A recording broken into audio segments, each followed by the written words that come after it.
عوام پر مکمل بوجھ ڈالنے کے بجائے ٹارگیٹڈ سبسڈی کے ذریعے متوازن کیا گیا ہے۔ 2 ویلرز استعمال کرنے والے محنت کش طبقے اور چھوٹے کسانوں یعنی 25 ایکڑ سے کم زمین رکھنے والوں اور ٹرانسپورٹ سیکٹر کو خصوصی ریلیف دیا گیا ہے اور یوں مہنگائی کے اثرات کو کم کرنے کی سنجیدہ کوشش کی گئی ہے۔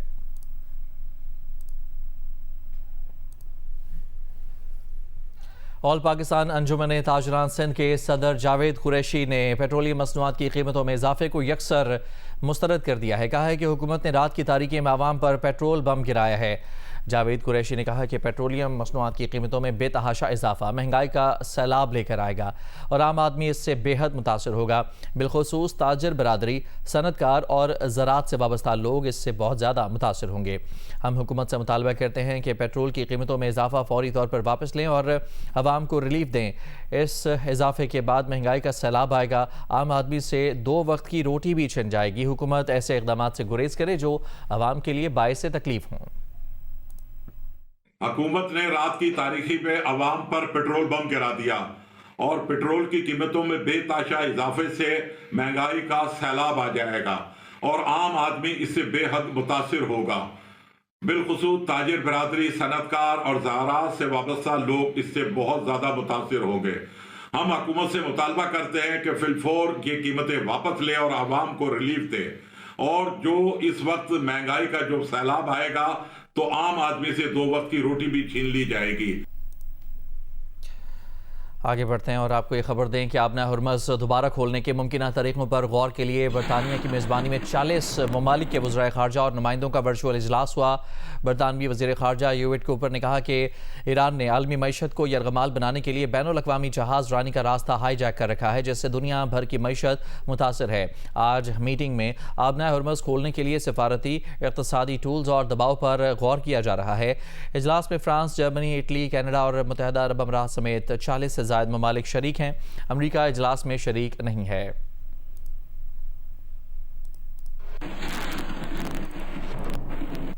اقوام متحدہ کے سیکرٹری جنرل اینٹونیو گوتریس نے جنگ بندی کی سفارتی کوششوں کے لیے نمائندہ خصوصی مشرق وسطیٰ بھیجنے کا اعلان کیا ہے۔ کہا ہے کہ امریکہ اور اسرائیل کو ایران سے جنگ فوری روکنی چاہیے، ایران بھی ہمسایہ ملکوں پر حملے بند کرے۔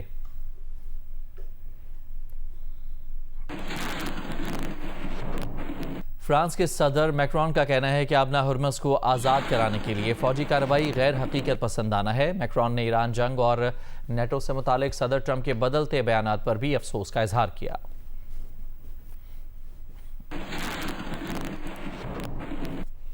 جیو نیوز کے پروگرام کیپٹل ٹاک کے میزبان حامد میر نے افغانستان اور عراق میں امریکی جنگ کی کوریج اور عینی شاہد کی حیثیت سے کہا کہ افغانستان میں امریکہ کی جنگ کا نتیجہ طالبان اور القاعدہ کی صورت میں سامنے آیا، عراق میں امریکی جنگ کا نتیجہ داعش کی صورت میں سامنے آیا۔ پروگرام میں میزبان حامد میر نے بتایا کہ ایران کے خلاف امریکی جنگ کا سب سے زیادہ نقصان امریکہ کو ہوگا۔ آپ کو یہ جان کے بھی کافی افسوس ہوگا، یہ ایک حقیقت ہے کہ افغانستان کی میں جو امریکہ کی پالیسیاں تھیں اس کے نتیجے میں القاعدہ نے جنم لیا، طالبان نے جنم لیا، اور عراق میں جو امریکہ کی پالیسیاں ہیں اس کے نتیجے میں داعش نے جنم لیا، یعنی کہ اسلامک اسٹیٹ، جو کہ افغانستان میں Islamic state of Khorasan province ISKP کے طور پہ کام کر رہی ہے۔ اور اب یہ جو ISKP ہے یہ پاکستان کے لیے بھی ایک خطرہ بن چکی ہے، یہ پاکستان میں بھی دہشت گردی کی کارروائیاں کرتی ہے۔ تو آپ یہ دیکھیے کہ یہ ہمارے خطے میں جو امریکہ نے جنگیں شروع کیں تو ان جنگوں کے نتیجے میں دہشت گردی ختم نہیں ہوئی، دہشت گردی وہیں کی وہیں کھڑی ہے۔ پاکستان جو ہے وہ دہشت گردی کے خلاف جنگ میں فرنٹ لائن سٹیٹ کے طور پر امریکہ کا پارٹنر بنا، امریکہ جو ہے وہ یہاں سے چلا گیا اور پاکستان ابھی تک دہشت گردی سے نمٹ رہا ہے۔ اس جنگ کے خلاف امریکہ کے اندر بھی بڑی مزاحمت کی جا رہی ہے، بڑی آوازیں اٹھ رہی ہیں اس جنگ کے خلاف۔ تو اس لیے ڈونلڈ ٹرمپ کو کرٹیسائز کرنے کا یہ مطلب نہیں ہے کہ ہم تمام امریکیوں کے خلاف ہیں، ہم ان تمام امریکیوں کا شکریہ ادا کرتے ہیں جو کہ اس وقت ڈونلڈ ٹرمپ کی پالیسیوں کے خلاف آواز اٹھا رہے ہیں۔ میں افغانستان میں اور عراق میں جو امریکہ نے جنگ چھیڑی اس کا ایک عینی شاہد ہوں، میں نے اس جنگ کو کور کیا ہے۔ تو اس جنگ کے جو نتائج ہیں وہ آپ کے سامنے ہیں، ہمیں اس جنگ کا کوئی فائدہ نہیں ہوا، پورے پاکستان سمیت تمام مسلم ممالک جو ہیں ان کو ان جنگوں کا نقصان ہی نقصان ہے، اور صرف ان مسلم ممالک کو نہیں بلکہ پوری دنیا کو اور خاص طور پہ امریکی عوام کو بھی ان جنگوں کا بڑا نقصان ہے. تو اس جنگ کے خاتمے کے لیے پاکستان کی طرف سے جو کوششیں کی جا رہی ہیں وہ قابل تحسین ہیں, کوششیں جاری رہنی چاہیے. گورنر سندھ نہال ہاشمی سے عمان کے قونصل جنرل اور ڈین آف قونصل جنرلز انجینئر سمی عبداللہ سالم نے گورنر ہاؤس میں ملاقات کی ہے. ملاقات میں پاکستان اور عمان کے درمیان فیری سروس کے آغاز پر تفصیلی اور مثبت پیش رفت پر گفتگو کی گئی. تجارت, تعلیم, برآمدات اور ایکسچینج پروگرامز کے فروغ کے لیے تعاون بڑھانے پر اتفاق کیا گیا. ایکسچینج پروگرامز اور تجارت کے فروغ کے لیے گورنر ہاؤس میں اسپیشل سیل کے قیام کا اصولی فیصلہ بھی کیا گیا. پاکستان اور عمان کے درمیان تجارتی روابط اور ایکسچینج پروگرامز کو مؤثر انداز میں مزید وسعت دینے پر اتفاق. گورنر سندھ نے کہا کہ مشترکہ اقدامات سے سرمایہ کاری, برآمدات اور تجارتی مواقع میں نمایاں اضافہ ہوگا.